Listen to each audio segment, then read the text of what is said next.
Hello à vous, bienvenue dans ce Bizen pas live en direct du Regina. Merci pour votre accueil à l'hôtel Regina. Ouais, qui est top. Ouais, toujours super accueil. Et Bonjour un grand tout le merci monde. pour ce cadre. Bonjour à tous, donc Claudia, aujourd'hui on va parler de quoi? On va parler de ton histoire. Enfin C'est pas ça. la tienne Non, en pas la particulier. mienne, mais la vôtre. Quoique. On pourra voir. Quoique, parce que votre histoire, c'est ce qui crée le pont émotionnel à vos clients. Et souvent, vous ne savez pas comment vous raconter. Et donc aujourd'hui, on va rentrer dans du concret, on va vous donner des exemples et puis une structure quelque part pour vous aider à mieux communiquer avec vos clients. Parce que si vous avez des posts, des emails, des communications, des publications qui intéressent personne, qui sont insipides ou qui ressemblent à tout le monde parce que vous avez utilisé l'IA pour l'écrire.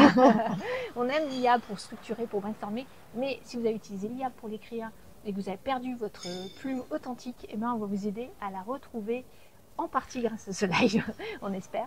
Et bienvenue à vous. Donc Claudia, tu veux te présenter rapide? Donc Claudia Jaunet, société Acweb. Donc j'ai ma société depuis plus de 10 ans et en fait j'aide les entrepreneurs à être visibles sur le web en leur mettant en place des outils et notamment les sites internet.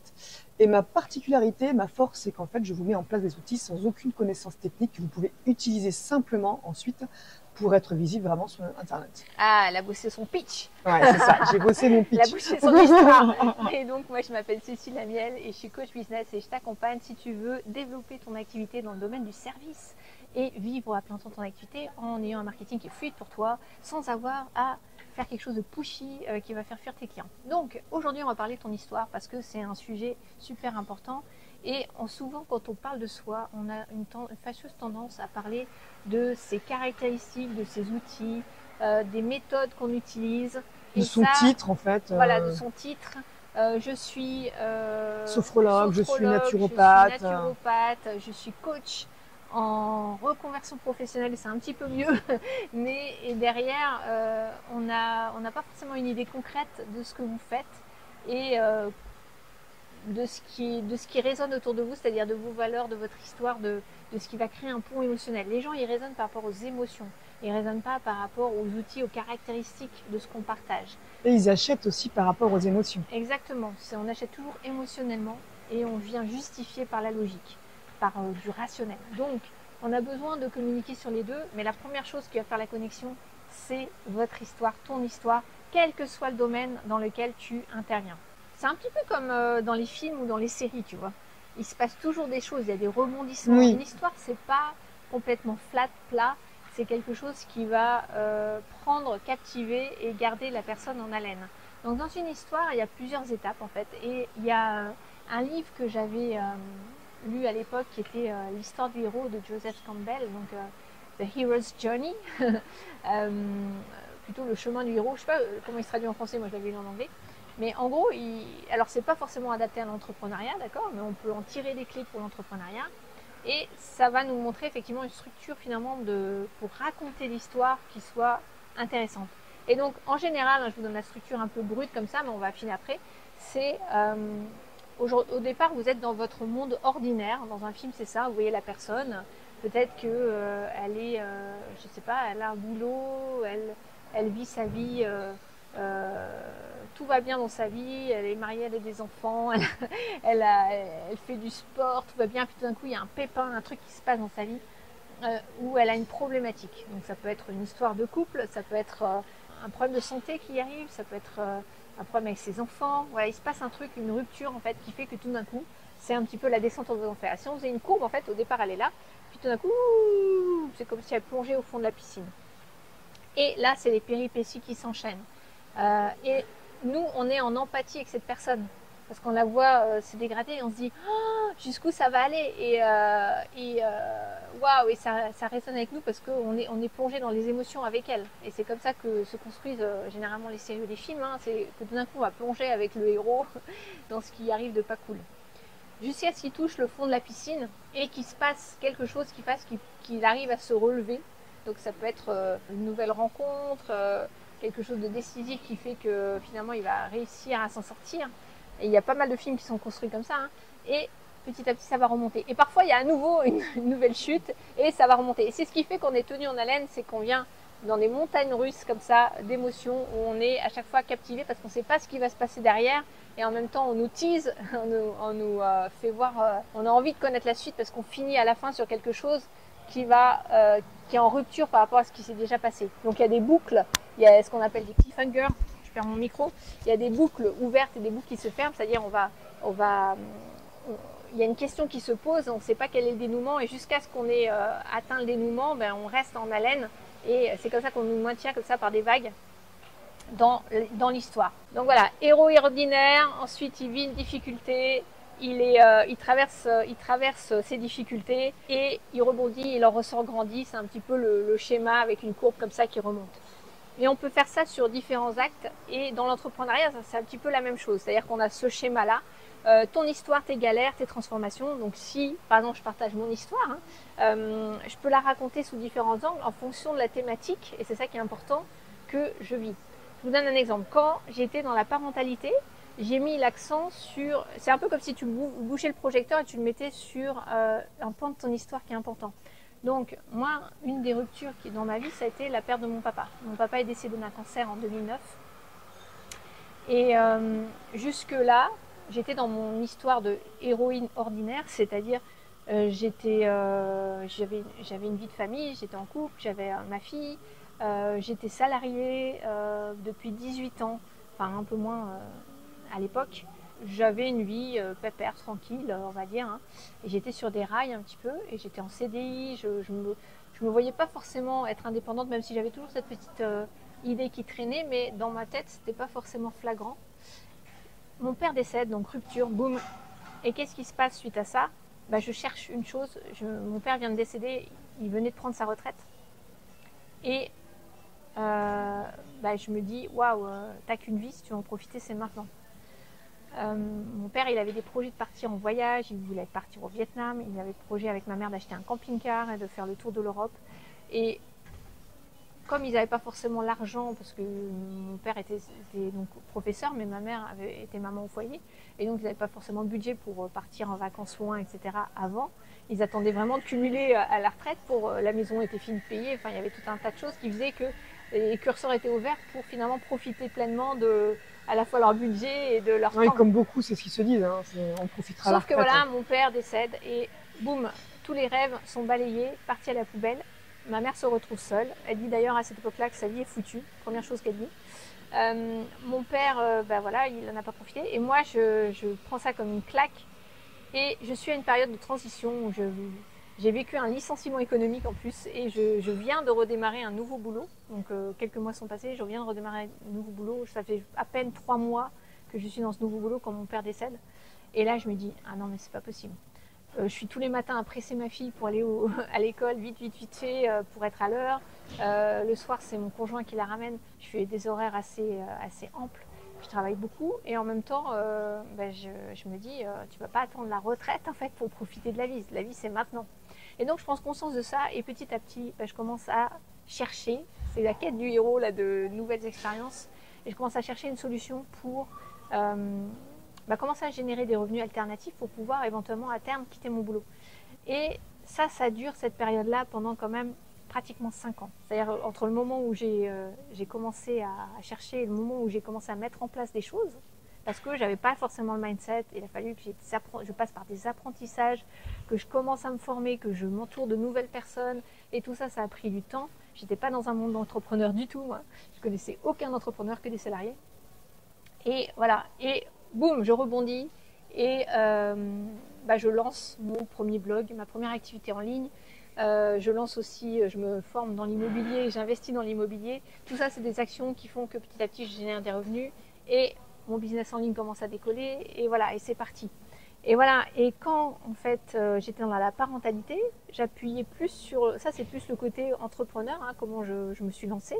Mais quand j'étais dans la parentalité, mon père était prof, donc je disais, en gros j'avais démarré par une activité en lien avec la parentalité parce que ça me connectait à lui d'une certaine manière. C'est-à-dire mon père était beaucoup dans le jeu, le ludique, l'humour. Je me souviens quand il était avec ses élèves, le mercredi par exemple, il emmenait... il y a beaucoup d'élèves qui venaient à la maison quand il n'y avait pas de cours le mercredi.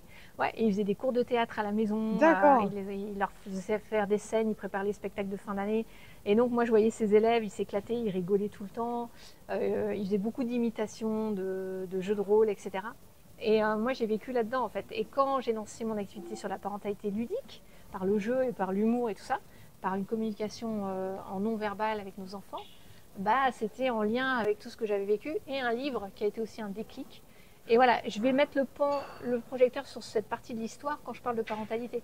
Évidemment, quand je parle d'entrepreneuriat, je ne vais pas mettre le projecteur sur cette partie de l'histoire parce qu'on s'en fout un peu que mon père soit prof, d'accord. Mais je vais plutôt accentuer sur le fait que j'étais dans les bouchons toulousains avant, quand j'étais salariée et que je galérais sur... ce qui est aussi une réalité, d'accord. Je ne suis pas en train d'inventer, je suis juste en train de mettre en lumière certains pans de mon histoire qui vont être en lien avec ce que je finalement vend derrière. Donc votre histoire, la façon dont vous la partagez, elle est super importante parce que elle explique pourquoi vous faites ce que vous faites, elle explique d'où vous venez, elle fait le pont avec les gens qui peuvent se relate, enfin raisonner avec ça ou se reconnaître, s'identifier, même s'ils n'ont pas vécu exactement la même histoire, d'accord. Mais c'est des choses que les gens retiennent. Depuis tout petit, on est formaté à écouter des histoires. Il était une fois, depuis la maternelle, et ça nous captive. Dès que quelqu'un raconte une histoire, ça nous captive. Donc racontez votre histoire. Il y a une façon de la raconter pour mettre en lumière des choses.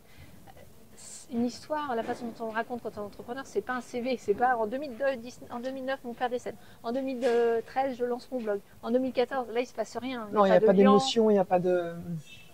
Ouais, donc il y a vraiment une façon de la raconter et vous pouvez vous calquer sur ce modèle de l'histoire du héros, d'accord. Donc il y a eu plusieurs, ça a été une base, ce livre qui est importante. Et nous, on enseigne évidemment dans Business Zen comment faire ça avec quelque chose d'une méthode très pratico-pratique et qui est vraiment concrète, où à la fin, vous arrivez vraiment avec votre histoire sous le meilleur angle. Et vous pouvez même copier-coller cette histoire et la mettre sur votre site web, si vous avez un site web, ou sur votre présentation, ou sur votre bio. Et ça va faire une différence. Ouais, j'allais en venir justement, puisque voilà, j'ai fait ce travail-là avec toi sur mon histoire. C'est vrai qu'à la fin, on a ces fameux 5 portails où on travaille vraiment en profondeur sur nous et ça fait un bien fou. Et après, il y a beaucoup de choses qui vont découler. Et justement, c'est là que je me suis rendu compte que sur mon site internet, qu'est-ce qui se passait au niveau de la partie que vous savez là, qui suis-je ou à propos ou suivant comment on la nomme. On se rend compte qu'en fait, on écrit tous un truc bateau avec un petit peu son CV. J'ai fait telle formation à tel moment, je fais ci, je fais ça, et il y a rien qui transcende derrière. Il n'y a pas d'émotion. Et ça a été vraiment un gros travail qu'on a fait. Où là, je me suis dit, mais en fait, toute ma communication, donc avant de faire ce travail avec toi, toute ma communication en fait était entre guillemets bateau. J'avais le même site que n'importe quelle agence web. Il y avait rien il y avait pas d'émotion, il y avait rien qui disait ma différence par rapport aux autres, mon histoire. Et en effet, comme en plus les gens achètent avec l'émotion, comment vous différencier si vous faites la même chose que tout le monde, quoi. Ouais. Là-dessus, c'est hyper important. Et ça demande, alors ça se fait naturellement dans nos accompagnements, oui. Ça demande quand même un travail, pas un travail, ça demande d'embrasser son authenticité, c'est une forme de vulnérabilité. Enfin, je dirais pas vulnérabilité, non, mais c'est plus mettre en lumière certains pans de notre histoire que parfois on peut se dire, est-ce que j'ai vraiment envie de les partager en fait? Si vous avez vécu un cancer, comme certains de nos clients, ou si vous avez vécu un burn-out, si vous avez perdu un proche dans un décès, et que vous êtes encore dans l'emprise, dans les émotions par rapport à ça, et que c'est encore difficile à vivre pour vous, parfois c'est pas évident de partager ça, et ce que je peux entendre, mais pour moi c'est un incontournable de mettre en lumière certains pans pour, en lien évidemment avec votre business, parce que vous n'allez pas parler, il faut que quelque part cet événement-là, qui a été un déclencheur ou un point de rupture, il ait changé la donne et que vous ayez tiré des enseignements ou réalisé certaines choses dans votre activité actuelle à cause ou grâce à ça en fait.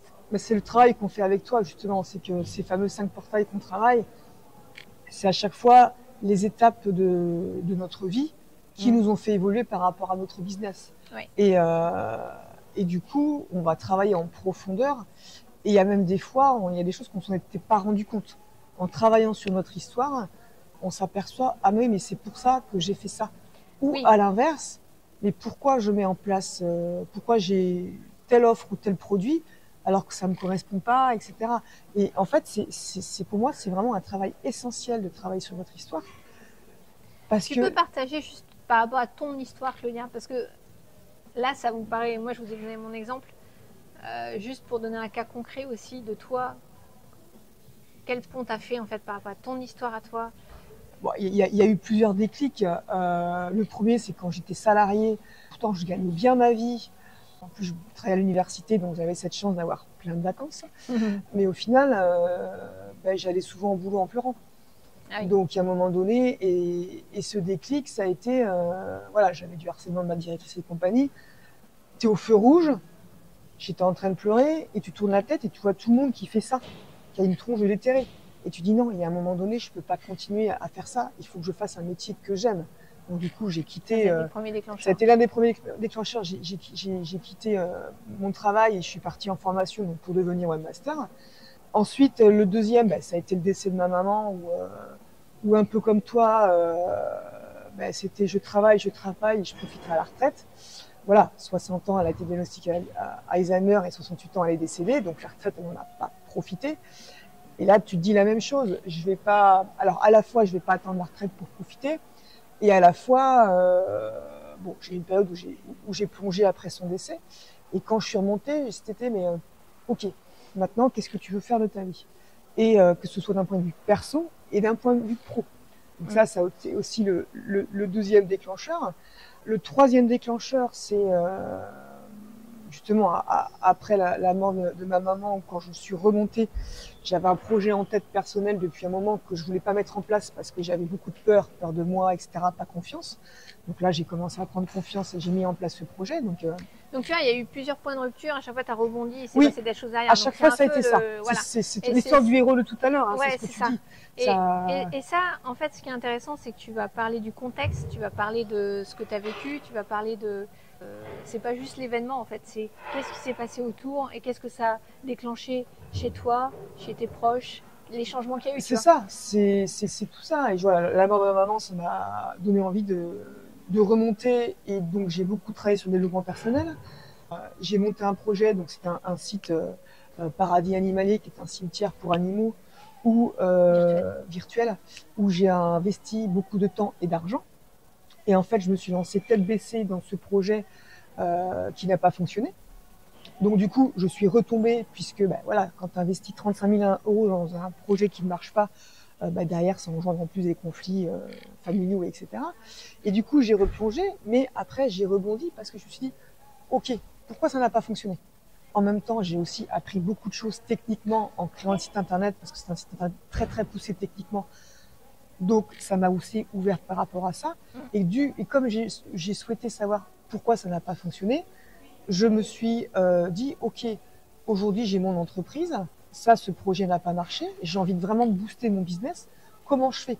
Donc, je me suis mis à étudier un peu plus l'entrepreneuriat, la stratégie marketing.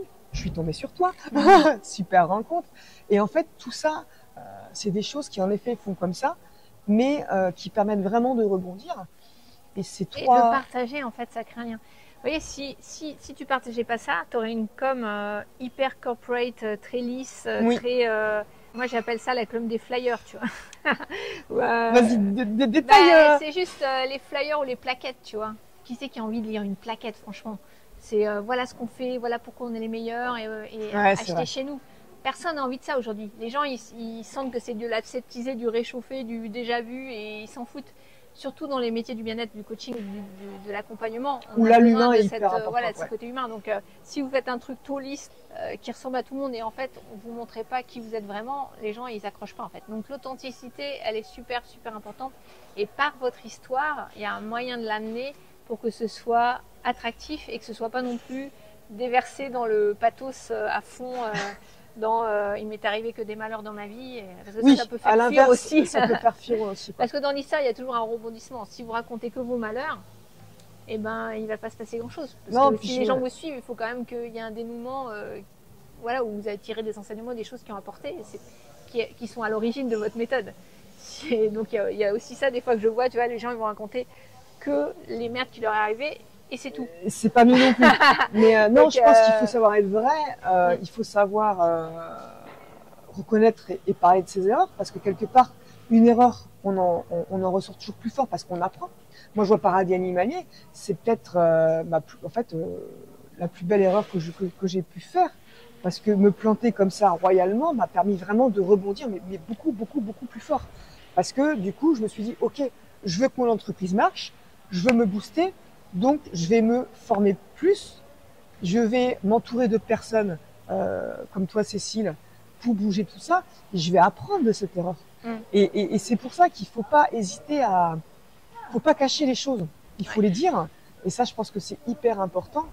Et en effet, savoir parler de soi, mais en vrai, et notamment le montrer sur cette fameuse, enfin moi je parle du site internet parce que c'est mon métier, mais cette fameuse page à propos que si on la lit, la plupart des personnes, en fait, il n'y a rien dessus. Il n'y a rien d'intéressant. Alors que si vous parlez vraiment vrai, c'est tout autre. Ouais. C'est tout autre, quoi. Complètement. Et donc oui, si on doit reprendre un petit peu la structure pour vous partager les points, il y a le contexte, donc c'est qui vous étiez avant que vous ayez ce déclic, donc vous décrivez votre vie du héros ordinaire là pour le coup. Ensuite, c'est quel a été le déclencheur, donc, donc là on en a vu plusieurs avec toi, qu'est-ce qui t'a poussé finalement à changer et à te lancer dans ce que tu as fait ou à rebondir, voilà. Ensuite, il y a une épreuve que tu as vécue, donc c'est quoi les obstacles que tu as rencontrés sur le chemin. Donc tu vois, parce que généralement un rebondissement, c'est pas tout de suite tout va mieux, tu vois. C'est ok, tout va mieux, mais il m'arrive encore, il y a encore des soubresauts de ah oui, mais c'est pas si simple en fait, parce qu'il y a ça. Et comment tu rebondis de ça finalement. Ensuite, ça veut dire comment tu transformes cette épreuve ou ces épreuves, ces obstacles en un apprentissage concret.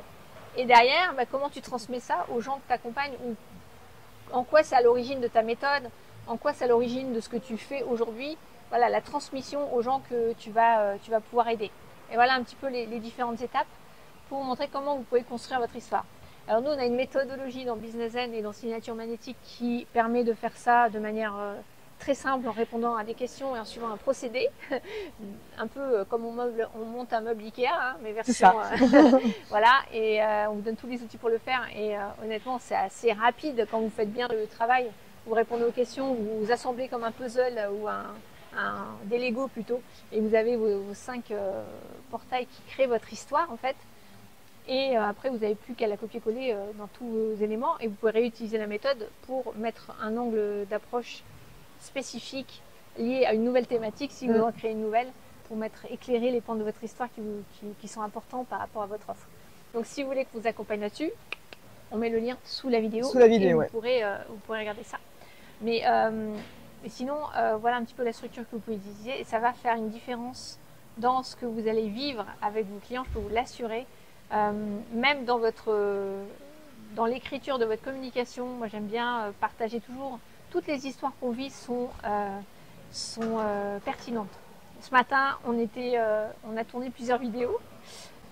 Ce matin, on était près de l'océan. Et à un moment, il y a un gars il nous a poursuivi, en fait, le gars qui soufflait les feuilles et qui faisait du jardinage avec le bruit de tondeuse, le bruit de mécanique, le bruit de moteur plutôt en arrière-plan. Et ça nous a obligés de bouger. Et en fait, moi, j'ai constaté une chose, c'est que quand on tourne des vidéos, il y a toujours, ou alors on y fait plus attention, il y a toujours un truc qui se passe avec les bruits. Oui, c'est vrai. D'accord. Donc, c'est une anecdote d'entrepreneur et je pourrais très bien rebondir là-dessus. Tu pourras jamais attendre le moment parfait pour faire ce que tu fais. Parce que, surtout que si tu appliques la méthode des petits pas comme on fait, c'est-à-dire un petit pas chaque jour, un petit pas toutes les semaines, n'attends pas le moment parfait parce qu'il y aura toujours un événement qui va faire que tu auras du bruit dans ta vidéo, tu auras un truc qui marche pas exactement comme tu veux.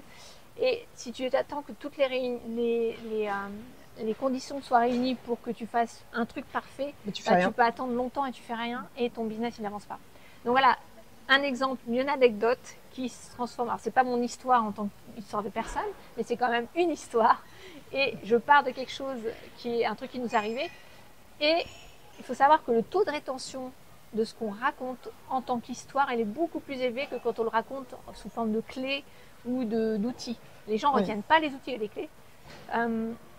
Les gens retiennent ce qui vous est arrivé, les anecdotes, les histoires, parce qu'on est câblés comme ça, les êtres humains. Concrètement, c'est vrai qu'avant, moi, les posts que je faisais sur les réseaux sociaux, je parlais de mes produits, je parlais de, voilà, achète ça, c'est génial, etc.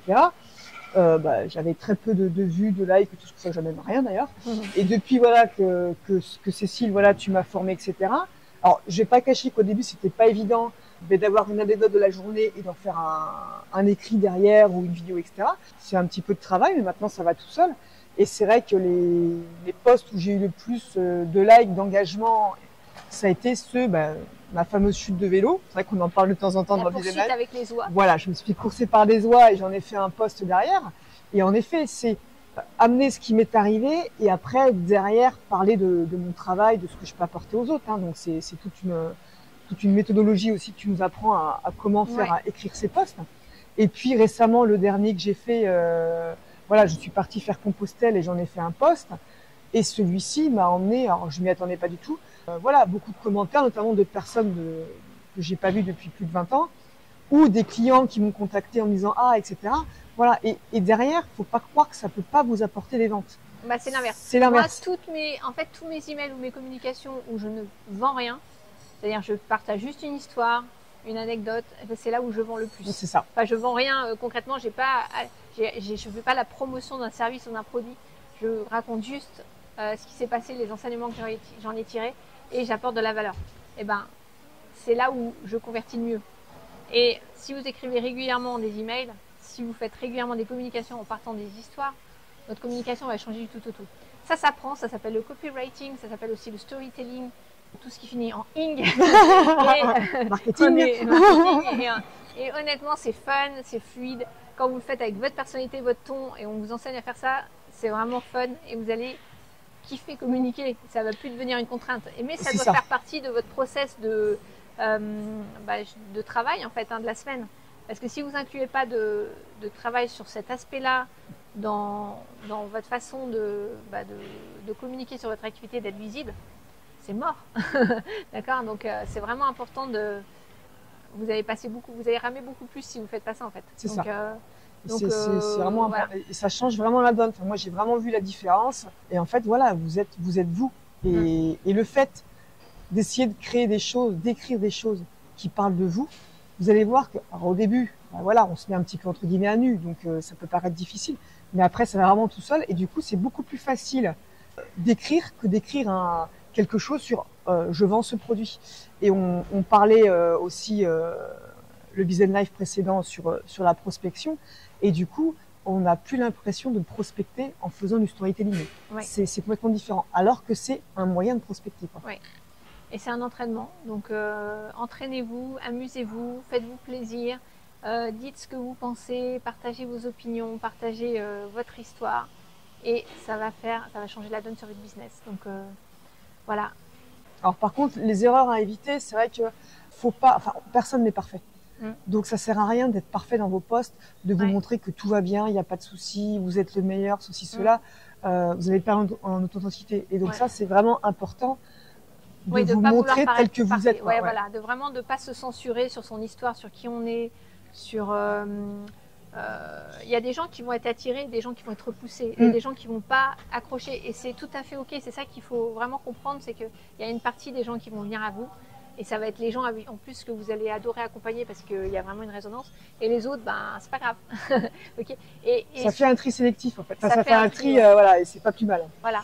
Et encore une fois, la clé, c'est de ne pas vous enfermer dans un jargon professionnel, pseudo, incompréhensible par le commun des mortels. Il faut des choses qui créent la connexion, où les gens peuvent s'identifier. Et même s'ils ne sont pas webmasters, les gens peuvent s'identifier avec le fait d'avoir été poursuivis par des animaux ou des choses comme ça. C'est vrai que c'est souvent quelque chose qu'on fait d'être trop technique. Il faut vraiment parler en termes on le dit souvent, de problématiques et de besoins de vos clients et pas partir dans les termes techniques où ils ne vont rien comprendre parce que vous allez les perdre. Donc c'est pas la peine. Hein. Ouais. Donc voilà ce qu'on voulait vous partager. Pour aller plus loin, vous pouvez télécharger le guide qu'on vous met à disposition, qu'on vous offre les 5 jours pour attirer vos prochains clients sans forcément avoir d'audience. Donc téléchargez-le, vous allez voir, en téléchargeant ce guide, vous entrez dans notre communauté par email et on va vous envoyer régulièrement du contenu qui va vous aider à développer votre activité de la manière la plus sereine et fluide possible. Et puis on sera ravis de vous accompagner si vous avez un petit budget à mettre dans votre formation, l'investir en vous, en vos capacités à réussir. Eh bien, on est là aussi pour vous accompagner et on vous dit à très vite pour la suite. Bye bye. Ciao.